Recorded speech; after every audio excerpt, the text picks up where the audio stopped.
परमेश्वर तपाईँको हृदयलाई नदुखाउँ, तपाईँको विरुद्धमा पाप नगरौँ भनेर कति सोच्छु म।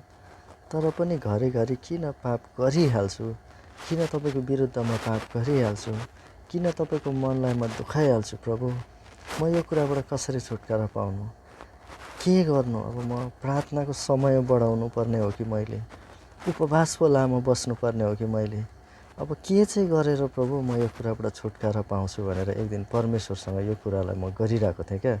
किनकि मैले कतिवटा कुरा गर्दिनँ भन्दा पनि गरिरहेको, अनि कति कुरा भन्दिनँ भन्दा पनि भनिरहेको कारणले गर्दाखेरि परमेश्वरसँग म सोध्दै थिएँ क्या। अनि परमेश्वरले यस्तो मिठो एउटा उत्तर दिनुभयो मलाई कि यो उत्तर चाहिँ कस्तो खालको दिनुभयो भने, के तैँले आफ्नो आमालाई माया गर्छस्? त्यसको मतलब के तैँले कति दिनको उपवास बसेर तैँले आफ्नो आमालाई माया गर्न सिकेको? तैँले आफ्नो छोरीलाई माया गर्छस्? तैँले कति दिनको उपवास बसेर चाहिँ तैँले छोरीलाई माया गर्न सिकेको? तैँले जब आफ्नो आमाको विरुद्धमा कुनै कुरा गर्दैनस् भने तैँले कति दिन प्रार्थना गरेर चाहिँ आमाको विरुद्धमा पाप नगरेको? तैँले तेरो छोरीको विरुद्धमा छोरीलाई दुखाउने कुरा गर्दैनस् भने त्यो कति दिन चाहिँ प्रार्थना गरेर फास्टिङ बसेर चाहिँ नगरेको हो त? के त्यो फास्टिङद्वारा हो त, त्यो प्रार्थनाद्वारा हो त भनेर परमेश्वर बोल्नुभयो क्या।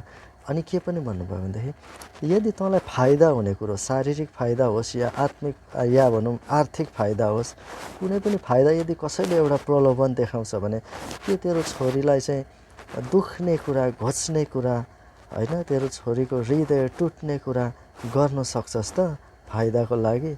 या भनौँ तेरो आमाको विरुद्धमा उठ्नु सक्छस् त कसैले तँलाई एउटा प्रलोभन देखायो भने भन्नुभयो क्या। अनि मैले भने त्यो त म गर्न सक्दिनँ, किनभने त्यो गर्न त मलाई गाह्रो हुन्छ।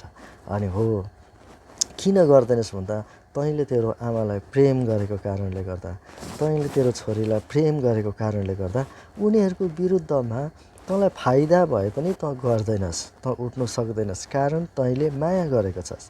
त्यस्तै अब तँलाई फास्टिङको, तँलाई प्रार्थनाको कमी भएको होइन, तँलाई चाहिँ म प्रतिको मायाको चाहिँ कमी भएको। जब तैँले पनि मलाई, जसरी तैँले तेरो आमालाई माया गर्नु जानेको छस्, जसरी तैँले तेरो छोरीलाई माया गर्नु जानेको छस्, जसरी तेरो नजिकको कुनै पनि व्यक्तिलाई माया गर्न जानेको छस्, त्यसरी यदि तैँले मलाई पनि माया गरेको थिइस् भने तैँले मेरो विरुद्धमा मलाई घोच्ने कुरा, मलाई दुख्ने कुरा तैँले गर्ने थिइनस्। तर त्यो माया नगरेको कारणले, म प्रतिको माया तँमा, तेरो हृदयमा मेरो बास, तेरो हृदयमा मेरो उपस्थिति, तेरो हृदयमा चाहिँ मलाई ठाउँ नदिएको कारणले चाहिँ आज तैँले मेरो विरुद्धमा घरिघरि पाप गरिरहेको छस्।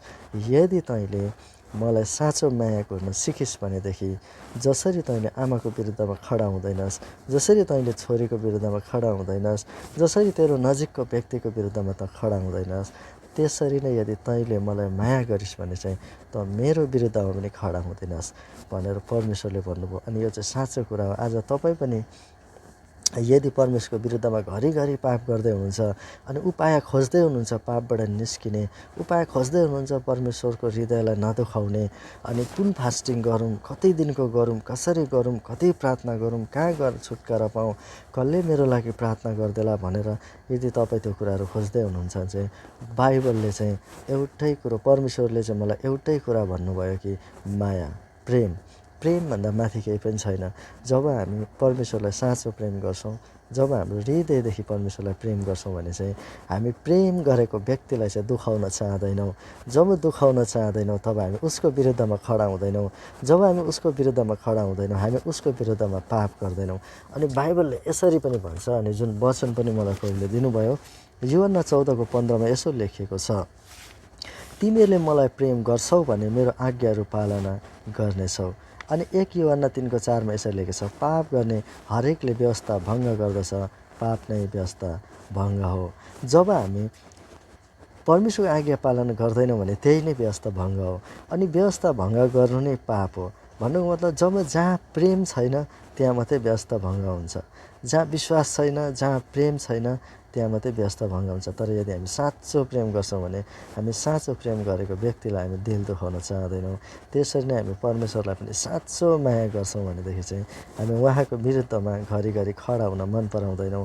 हामीलाई नै भित्रबाट घृणा लागेर आउँछ, किनभने म परमेश्वरलाई आदर गर्न चाहन्छु, म परमेश्वरलाई माया गर्न चाहन्छु भन्ने कुराले जित्छ। अनि बाइबलले पनि भन्छ, मेरो आदर गर्नेलाई म पनि आदर गर्नेछु। यदि हाम्रो जीवनमा पनि प्रभुको आशिष, अनुग्रह, उपस्थिति है मजाको जिन्दगी जिउनु छ भने चाहिँ हामीले परमेश्वरलाई माया गर्न एकदमै जरुरी छ। अनि पापबाट निस्किनलाई अहिले पनि म तपाईँलाई भन्न चाहन्छु, हजारौँ बाटो खोज्नु पर्दैन, हजारौँ उपायहरू रच्नु पर्दैन, हजारौँ उपवासहरूको जरुरी छैन। साँच्चै हामी पापबाट बाँच्ने भने चाहिँ प्रभु येशूलाई जब हामी माया गर्छौँ, उहाँले कल्भरी क्रुसमा हाम्रो निम्ति थुकाई कुटाई भोगिकन क्रुसमा मर्नुभएको त्यो दर्दनाक पीडालाई, हाम्रो पापलाई उठाउनु भएको कुरालाई, हामीले खानुपर्ने थुकाई कुटाई कोर्राको चोट उहाँले खानुभयो, हामीले मर्नुपर्ने मृत्यु उहाँले मरिदिनु भयो। म पो पापी थिएँ, तर मेरो पापलाई आफै बोकेर उहाँ पापी बन्नुभयो। म पो मर्नु पर्थ्यो, मेरो ठाउँमा उहाँ मरिदिनु भयो अनि मलाई चाहिँ जीवन दिनुभयो, त्यो पनि अनन्त जीवन, त्यो पनि प्रशस्त जीवन भनेर यदि हामी सब बुझ्छौँ नि, त्यो उहाँले दिनुभएको जुन सित्तैको गिफ्ट, सित्तैको उपहार जुन छ नि, यो कुरालाई जब सम्झिन्छौँ भने हामी परमेश्वरको विरुद्धमा पाप गर्न हामीलाई मनै लाग्दैन। हो साँच्चै नै। अनि यो कुराले मेरो मन, यो परमेश्वर जब यो कुराबाट मसँग बोल्नुभयो नि, यो कुराले चाहिँ मेरो मनमा छोयो, हृदयमा छोयो। साँच्चै नै हृदयमा परमेश्वरलाई राख्यौँ भने चाहिँ अर्को कुराले, संसारको कुराले त्यो हृदयलाई ओगट्न सक्दैन। तर यदि हृदयमा चाहिँ संसारका कुराहरूले भर्यौँ भने चाहिँ हामीलाई परमेश्वर फेरि केही जस्तो पनि लाग्दैन।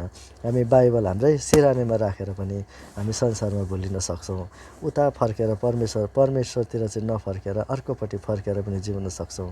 तर यदि हाम्रो हृदयमा परमेश्वरलाई राखेका छौँ, उहाँलाई माया गर्छौँ, प्रेम गर्छौँ भने चाहिँ हामी संसारको कुरा आयो भने पनि हामीलाई त्यो कुराभन्दा मलाई यो कुरा इम्पोर्टेन्ट छ, म चाहिँ अहिले एकछिन भए पनि प्रभुसँग जोडिनुपर्छ, एकछिन भए पनि प्रार्थनामा बस्नुपर्छ भन्ने खालको हृदय चाहिँ आउँछ। अनि सबैभन्दा ठुलो कुरो चाहिँ प्रेम, सम्बन्ध नै हो। सम्बन्धभन्दा माथि कुनै पनि उपायहरू छैनन्। माया प्रेमभन्दा माथि कुनै पनि उपायहरू छैनन्। हुन्छ, परमेश्वरलाई धन्यवाद। अनि तपाईँलाई जय मसीह शालोम भन्न चाहन्छु। यो भिडियोबाट तपाईँ आशिषित हुनुभयो भने अरूलाई पनि सेयर गर्नुहोला, ताकि अरू व्यक्ति पनि आशिषित हुन सकुन्। आमेन।